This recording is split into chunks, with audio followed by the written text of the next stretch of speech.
Well, changing gears now, everyone makes mistakes. But what's important is to keep a positive self-esteem after making those mistakes. That's why Carrie Watley with the Equine Therapy Group is here to talk with us. Carrie, thanks so much for being here. Having positive self-esteem or a sense of self-worth, of course, is a popular topic. So how do you think people can develop that healthy sense of self-esteem? Well, when it comes to self-worth or self-esteem, there's three ways we usually define that for ourselves, and unfortunately, all of them can get us into trouble.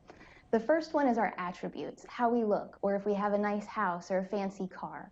The other one is skill-based esteem, so if you're really good at sports or you're good at your job, you might find your worth there.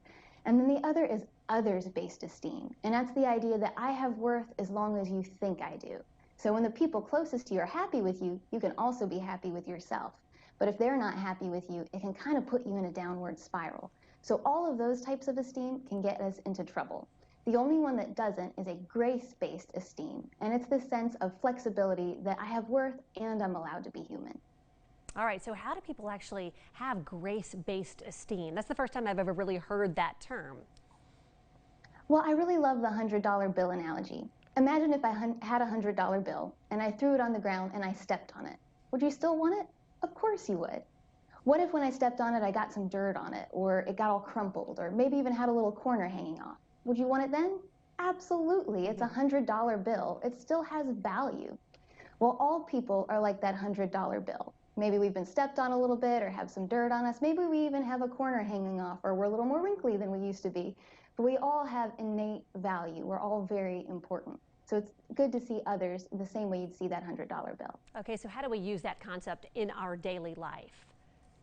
An author I really like, Terry Real, says to use the mantra, I'm enough and I matter. I'm enough and I matter even when I make mistakes. I'm enough and I matter even when other people are upset with me. Or if I fail a test, I'm enough and I matter.